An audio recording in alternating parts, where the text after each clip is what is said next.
যে মিজেলসের যে ভ্যাকসিন, সেই ভ্যাকসিন ক্রয়ের যে জটিলতা তখনকার ইন্টেরিয়াম গভর্নমেন্টের সময় হয়েছিল, সেই কারণেই কিন্তু এখন অনেকেই সন্দেহ করছেন এবং আপনাদের পত্রপত্রিকার মাধ্যমে কিংবা সাংবাদিকদের মাধ্যমে জানতে পারা যায় যে সেই সমস্যার কারণেই আজকে হয়তোবা এই মিজেলসের প্রাদুর্ভাবটি দেখা দিয়েছে। এবং আপনারা জানেন যে 2024 সাল পর্যন্ত যে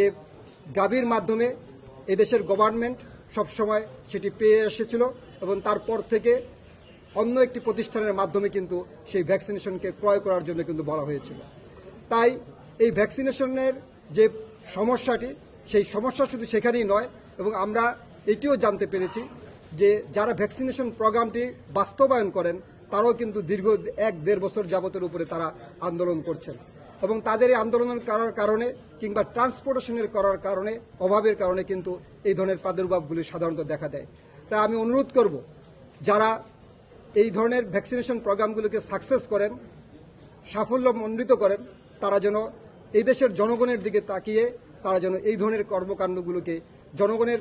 যেন দুর্ভোগ না হয় সেদিকে তাদের প্রথম নজর দেওয়া উচিত। এবং সরকারের অবশ্যই নজর দেওয়া উচিত যে ভ্যাকসিনেশন প্রোগ্রামটাকে কিভাবে সফল করা যায়, কিভাবে দ্রুত ভ্যাকসিনেশন এনে, কারণ আপনারা জানেন যে এই ভ্যাকসিনেশন প্রোগ্রামটি কিন্তু MR1 এবং MR2 যেটা আমরা বলে থাকি যে 9 মাস এবং 15 মাসে কিন্তু এই ভ্যাকসিনেশনটি দেওয়া হচ্ছে। কিন্তু এখন বর্তমানে যেটি দেখা গিয়েছে যে 4 মাসের বাচ্চাও কিন্তু এই মিজেলসে আক্রান্ত হচ্ছে এবং যেই কারণে এটিকে গবেষণা করার প্রয়োজন আছে এবং অতীব দ্রুত এটি গবেষণা করে কেন এটি 9 মাসের আগেই প্রাদুর্ভাব হচ্ছে সেই ব্যাপারে আমাদের যারা গবেষক আছেন তারা সেই ব্যাপারে সুনির্দিষ্ট নজর দিবেন। তাহলেই সম্ভব এদেশের যে মিজেলসের যে প্রাদুর্ভাবটি দেখা দিচ্ছে তাহলে সেটিকে প্রাথমিক পর্যায়ে সেটিকে নির্মূল করা সম্ভব হবে।